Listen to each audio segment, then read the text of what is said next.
Então, como eu falei para vocês no grupo, né, que eu ia fazer esse vídeo, como eu era uma das responsáveis do mês de março da nossa reunião e com o problema do coronavírus não nos reunimos, né? Então, como eu já tinha feito um resumo, né? Tinha estudado também o capítulo, então eu resolvi compartilhar com vocês. Então, assim, eu marquei já minha Bíblia, deixei toda marcadinha onde eu vou abrir, para não demorar muito o vídeo, né? Mas vocês já podem pegar a Bíblia de vocês e deixar separadinha, né? Aí com os versículos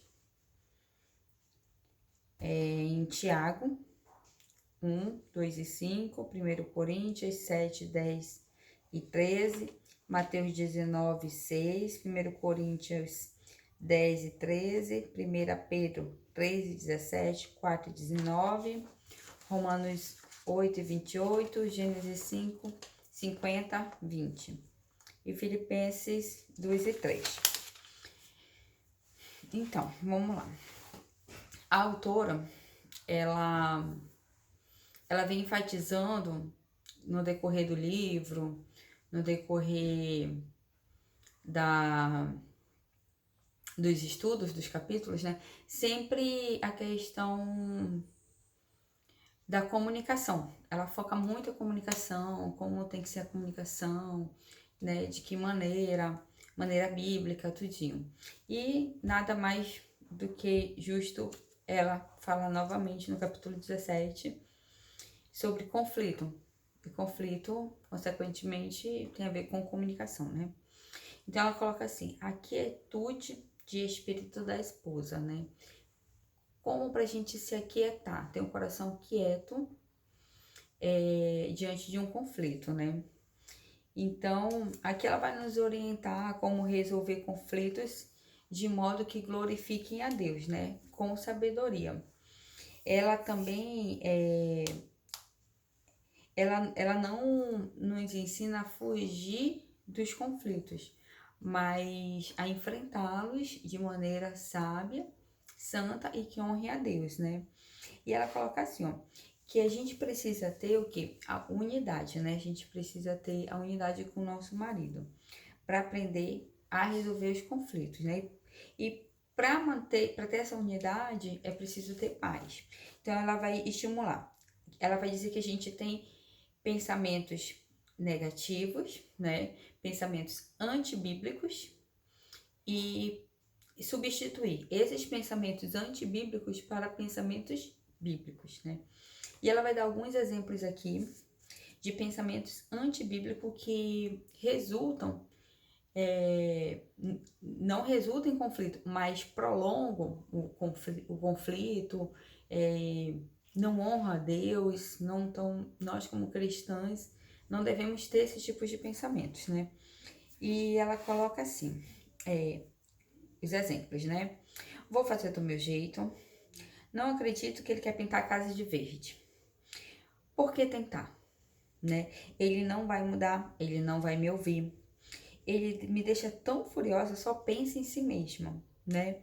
Ele nunca vai mudar. Ele é impossível, não tem jeito. Os problemas são grandes demais para serem resolvidos. As coisas não vão melhorar. O divórcio é a melhor opção. Não posso suportar a pressão. Não há esperança. Esses são alguns pensamentos que a autora colocou como exemplos. Mas eu posso dizer para vocês, meninas, que eu já tive todos, praticamente, esses pensamentos e muitos outros. Inclusive o do divórcio, inclusive pensamentos tão que ela colocou assim, eu não acredito que ele pintou a casa de verde, né? Então, até esse tipo de pensamento eu tive por uma questão de cor, que eu viajei, Alexandre pintou a casa de uma outra cor, né? Mas isso é um exemplo que talvez eu dei mais tarde, né, para vocês. Mas já tive esses pensamentos, todos esses pensamentos, né? Aí pensamentos como esses são egocêntricos. Eles oferecem uma justificativa antibíblica para desistir de se esforçar por superar os problemas. Em lugar de pensamentos pecaminosos, eu devo pensar o quê? em pensamentos que tornariam mais fáceis, né, superar biblicamente o conflito, né?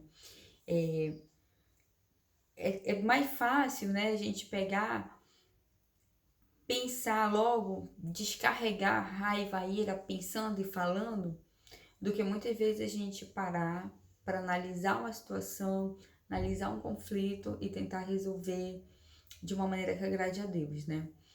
É difícil, mas não é impossível.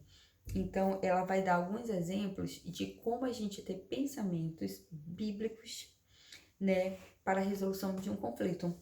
E um dos pensamentos que ela colocou aqui é o que Deus está tentando me ensinar em meio a este conflito, né? Quando tivermos um conflito, a gente tem que parar e fazer essa pergunta sempre, sempre. O que Deus está me ensinando? Porque nada é por acaso, nenhum conflito é por acaso, né? E ela coloca uma referência, que é Tiago 1, 2 e 5. Vamos abrir. Tiago 1, 2 e 5. Vou ler.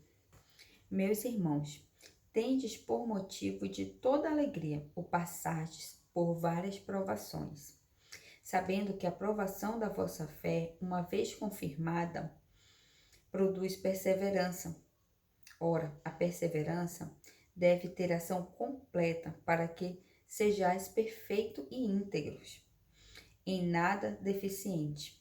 Se, porém, algum de vós necessitar de sabedoria, peça a Deus, que a todos dá liberadamente, e nada lhe impropera, e ser-lhe-á concedida. O interessante aqui, que ela está falando, que Deus quer ensinar, porque que ele diz aqui que a provação, a gente vai passar por provação, né? E a gente tem que perseverar na nossa fé. E se a gente não tem sabedoria naquele momento, a gente não consegue enxergar o que Deus está querendo nos ensinar no meio desse conflito, é nesse momento que a gente tem que pedir sabedoria, que Deus vai dar sabedoria para você ter naquele momento de conflito, né? Para ajudar nessa resolução de conflitos. O outro pensamento bíblico que ela coloca é: sou crente. Tomar a iniciativa de divorciar-me somente por estarmos tendo conflitos não é a minha opção. Já foi a minha opção, mas menina, já foi algumas vezes a minha opção de querer me divorciar, porque seria muito mais fácil eu me separar, que eu não ia mais ter esse tipo de problemas, tipos de conflitos, né? Mas, consequentemente, eu teria muitos outros conflitos mais lá na frente, fora que eu estaria desagradando a Deus e descumprindo um dos seus mandamentos, né? E ela coloca duas referências bíblicas para esse tipo de pensamento, que está em 1 Coríntios 7, 10 e 13.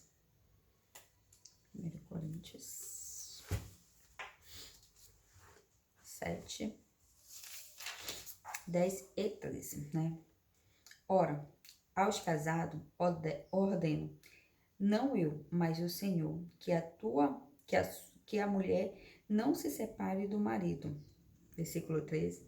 E a mulher que tem marido incrédulo, e este consente em viver com ela, não deixe o marido. Então, ele está dizendo aqui que não é pra gente se separar. Que não se separe, né? Que mesmo que o marido, que não é o nosso caso de ter maridos incrédulos, mesmo esse incrédulo, a gente não deve se separar deles, né? E a outra referência que ela dá é Mateus 19, 6. Mateus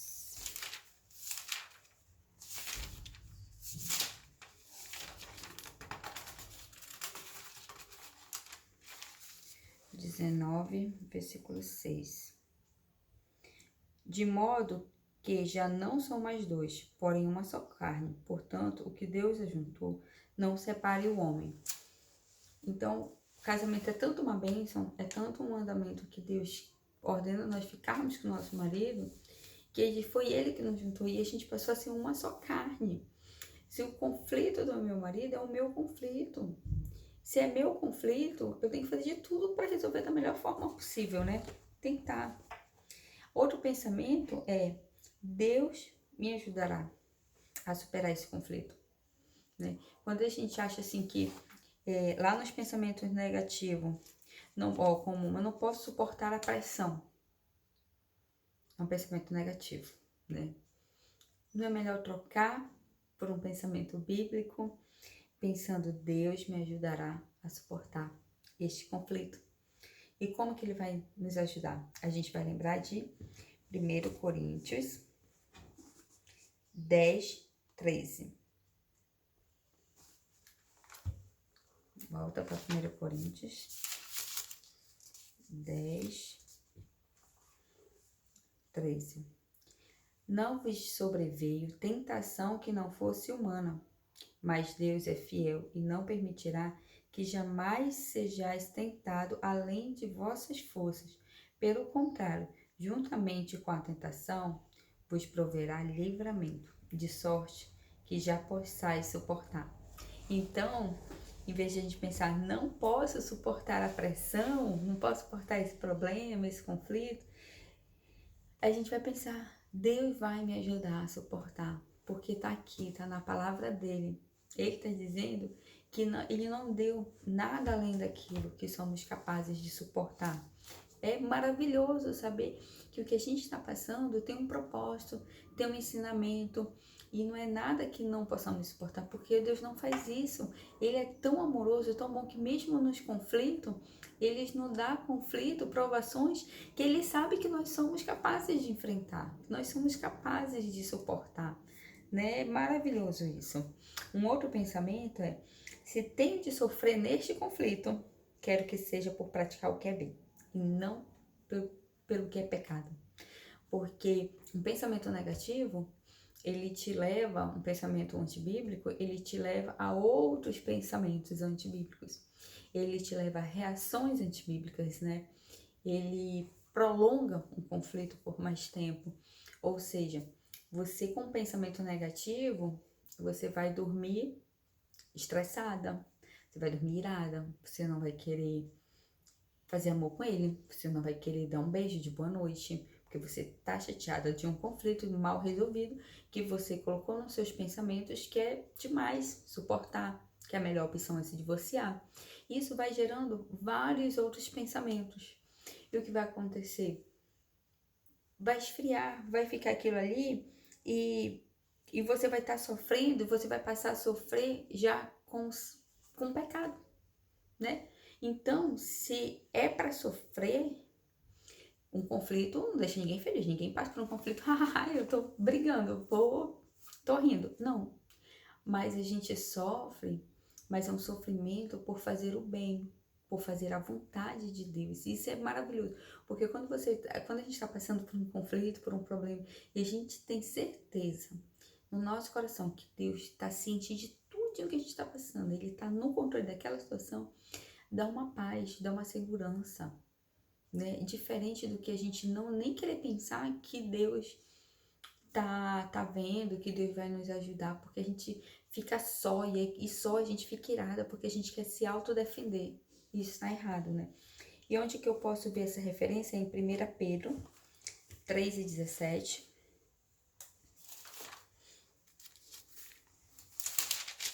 1 Pedro 3:17. Ele vai falar: porque se for da vontade de Deus, é melhor que sofrais por praticardes o que é bom, do que praticando o mal. Então, se é para sofrer com conflito, vamos sofrer fazendo o que é bom. O que é bom? O que é bom aos olhos de Deus, o que vai honrar a Ele, né? O que a palavra dele nos ensina a respeito daquele conflito. Outra referência, ainda em 1 Pedro, é 4:19. 4:19 vai dizer: por isso também os que sofrem segundo a vontade de Deus, encomendem a sua alma ao fiel Criador na prática do bem. É maravilhoso, né? Então a gente está cheio de pensamentos bons que a gente pode se utilizar deles. Ainda tem mais 2 pensamentos de exemplos que ela coloca: que Deus tem um propósito nesse conflito. Olha só, vários pensamentos que você pode montar e diante de um conflito, você já consegue ter paz no meio do conflito. Como é interessante. Você tá lá no meio do conflito, a guerra, e você pensa, Deus tá tentando me ensinar alguma coisa com este conflito. Deus tem um propósito para esse conflito. Aí a gente começa a parar, a pensar, a se analisar, a pensar, calma, será que não sou eu que estou no centro? Não é a minha vontade que está reinando, por isso que está acontecendo todos esses conflitos, né? Aí onde é que Deus tem um propósito? Romanos 8:28, que todas nós conhecemos. Romanos 8:28, que diz: sabemos que todas as coisas cooperam para o bem daqueles que amam a Deus, daqueles que são chamados segundo o seu propósito. Outra referência é Romanos 8:28, essa aqui. Então, como é maravilhoso saber que a gente tem um Deus que não vai dar nada pra gente suportar além daquilo que a gente suporta. Um Deus que tá nos ensinando porque Ele nos ama, porque Ele quer nos forjar, Ele quer nos moldar do jeitinho dele, né? Então, como no meio de um conflito, pensar, tem um propósito aí. Eu não tô entendendo agora, mas lá na frente eu vou entender. Um outro pensamento é o que eu posso fazer de modo diferente para tornar mais fácil a resolução desse conflito, né? Na hora que você pensar, na hora do conflito, a gente pensar, né, o que Deus está me ensinando, que propósito Deus quer para minha vida com esse conflito, e pensar o que eu posso fazer para se tornar, né, esse conflito, para se resolver logo, para a gente não dormir com raiva, para o sol não se amanhã, a gente não acordar com a ira, com raiva e levando a outros pecados, né? E aqui a gente pode ver em Filipenses 2:3. 2:3. Nada façais por partidarismo ou vanglória, mas por humildade, considerando cada um outros superiores a si mesmo. Por quê? Porque a gente tem o orgulho, né, de achar que não foi feito do meu jeito, mas aí quando você começa a pensar, fazer essas perguntas bíblicas na mente, no nosso coração, pensando o que Deus quer me ensinar, qual o propósito com esse conflito, o que eu posso fazer. Quando a gente já se põe assim, o que eu posso fazer, a gente já entra no estágio de humildade, de reconhecer que não é do nosso jeito, e as coisas vão se resolvendo, porque a gente vai querer resolver da forma que agrada, que vai agradar e que vai honrar a Deus, né? Pensamentos errados, eles influenciam poderosamente nossas emoções. Como a autora fala, né? O que vai acontecer? Num conflito, se eu tenho pensamentos antibíblicos, como eu falei agora, a gente vai dormir estressada, vai dar dor de cabeça, os nossos hormônios vão se alterar, a gente não vai querer fazer amor. A gente não fazendo amor, aquela carga de tensão vem sobre a gente. E isso vai mexendo. Aí a gente vai tratar outras pessoas mal, né? A gente vai. Quem tem filho, aí, às vezes até desconta nos filhos, fica com raiva, desconta nos parentes, nos amigos, não quer falar com ninguém, não quer atender uma chamada, não quer falar no WhatsApp. Então, mexe com todas as nossas emoções e a gente leva para um outro lado emocional ruim, né? E por outro lado, pensamentos corretos, pensamentos bíblicos, né, são mais fáceis para uma resolução de conflito, bem mais rápido, bem mais fácil e agrada ao Senhor, né? Em vez de fazer um que prejudica tanto fisicamente como emocionalmente, como espiritualmente, não é melhor ter um pensamento que nos eleva a Deus, que deixa a gente tranquila, que dá aquela paz, que só quem conhece a Deus pode sentir essa paz. Então, a autora aqui também vai colocar 3 tipos de conflitos básicos, que são eu acho que ela pegou assim os principais de conflitos numa relação, né? Entre marido e mulher. E são 3 que são as diferenças, o egoísmo e do que é certo e o que é errado, né? As diferenças, que ela diz do conflito, aqui que são alguns exemplos tipos de diferença mesmo, né?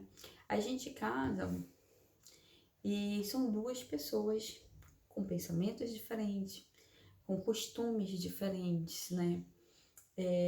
Criação diferentes, e a gente traz nossos costumes, nossa criação para dentro da nossa casa, para dentro do nosso lar, para dentro do nosso casamento, né? E isso interfere, isso causa muitos conflitos. Então a gente tem que parar e pensar, quando fala, né, por quê? O que eu posso fazer para facilitar, né, para resolver esse conflito?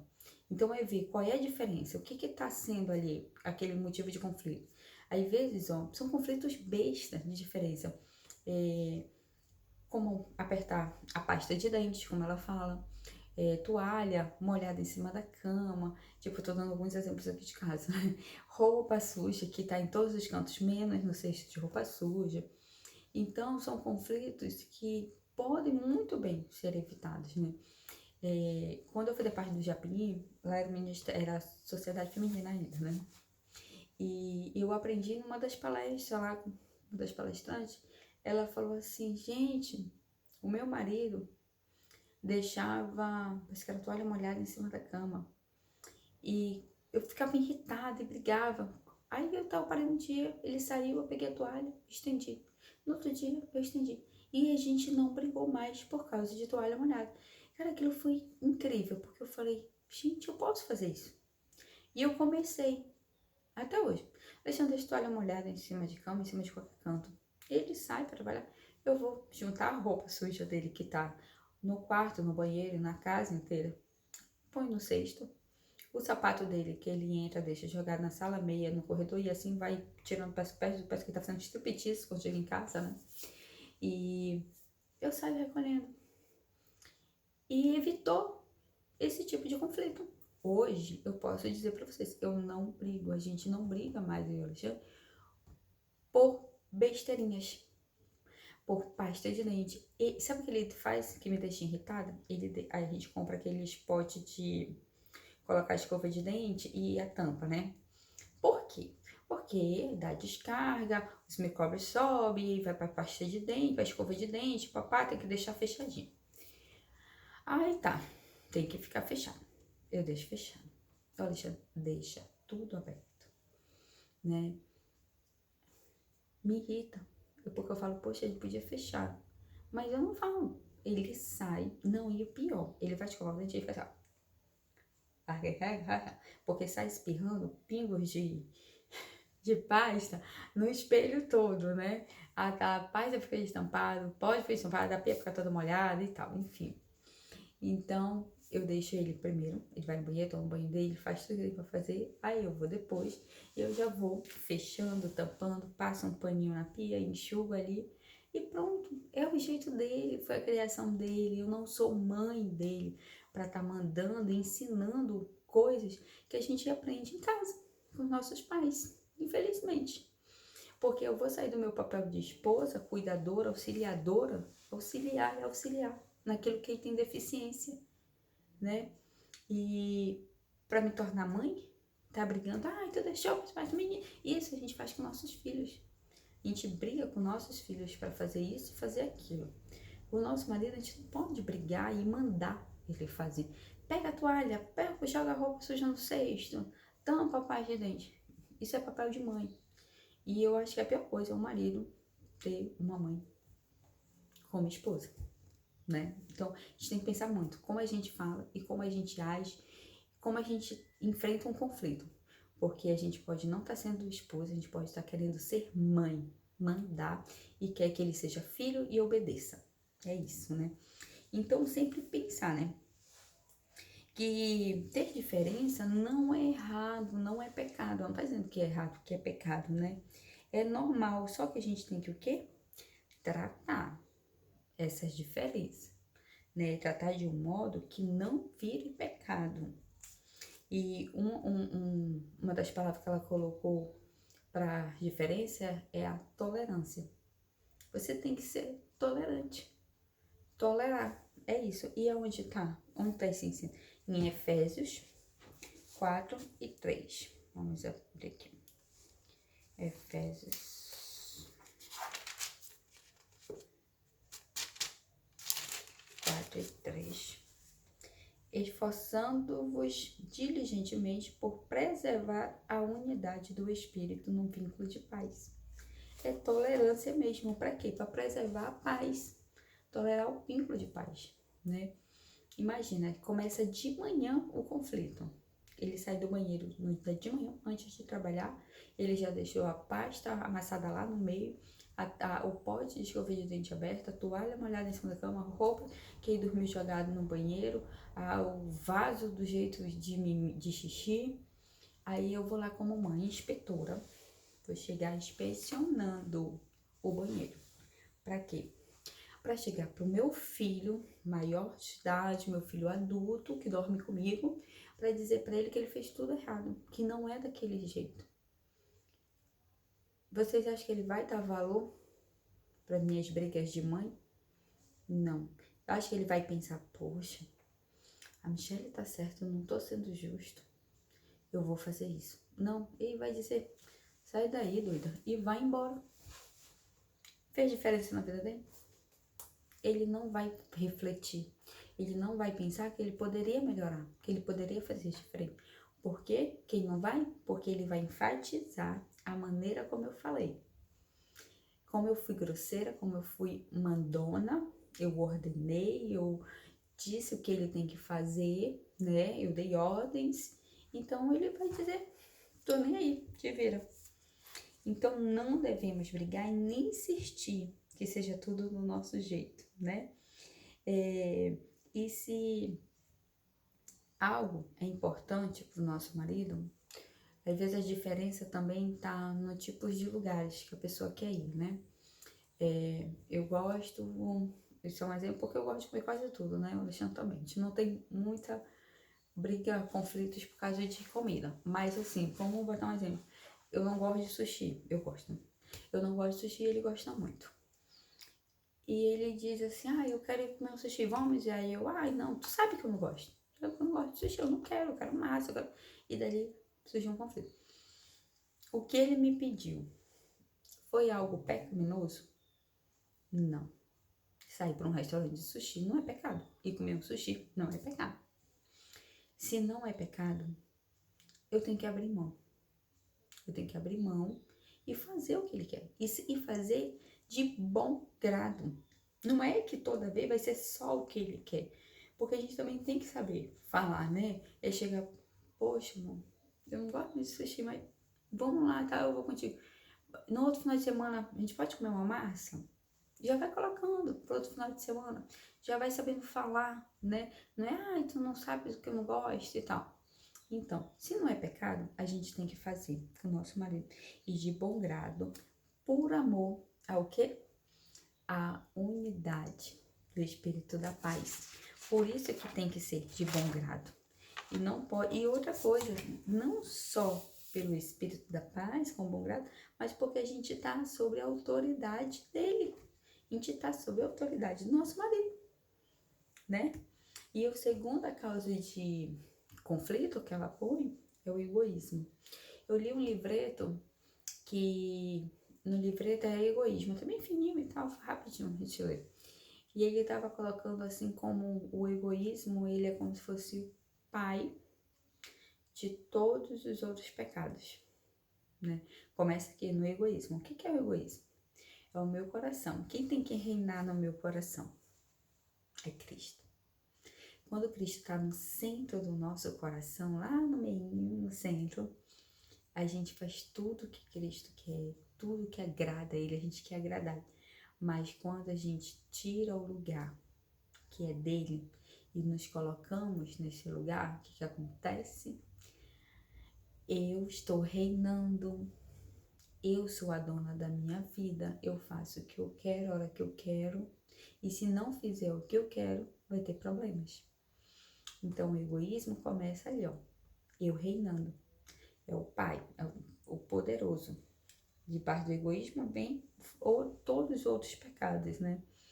Aí, nós mulheres, a gente não gosta não gostamos de que nos dizem o que fazer, né? Isso já aconteceu aonde? Quando eu estava lendo essa parte do egoísmo, eu vi lá, veio aí a memória, a história de Eva e de Adão, quando foram expulsos do jardim. O que Deus falou para Eva, né? Falou, o teu desejo de mandar, de governar, de ser autoritária, de gritar, de dar ordens, não vai ser para ti, vai ser para o teu marido. E quando eu lembro disso, quando eu quero mandar, que eu quero que seja do meu jeito, eu lembro da Eva. E eu digo, ai Eva, né, tá aqui eu agora, não posso. Pois é, não posso. Porque não cabe a mim, não cabe a mim esse direito. Deus tirou esse direito. Ele falou, tu vai ter vontade, mas não, quem vai fazer vai ser o teu marido. Ele vai te governar. E a gente quer governar. Por quê? Porque a gente quer estar lá no centro, né?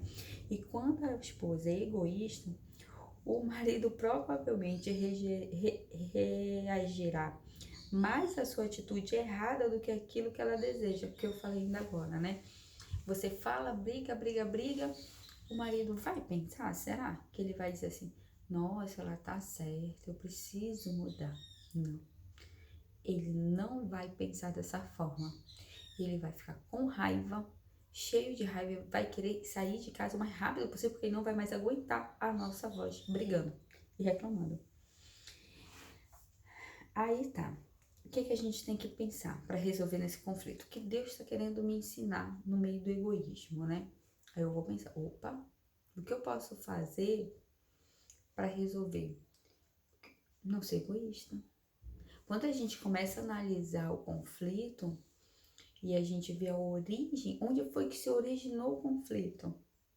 Ah, foi na cor da parede que ele pintou que eu não gostei.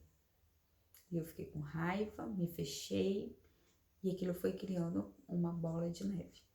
E o conflito foi por quê? Porque eu reinei, porque eu estava reinando. Eu queria que fosse feito da minha vontade.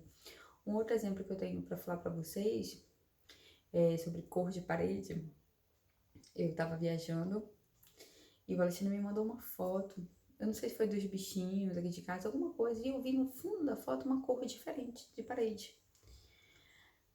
E eu olhei, ampliei a foto. Eu falei, eu não acredito que o Alexandre pintou a casa. Aí eu falei, nego, tu pintou aí do lado? Ele falou, pintei, todo feliz, né?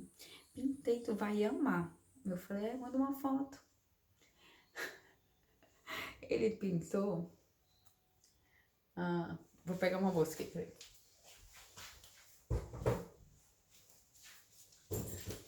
Ele pintou dessa cor aqui, ó. Dessa cor, sem mentira nenhuma. Gente, eu quis, tipo, surtar, né? Tu tá doido? Como é que tu pinta um ambiente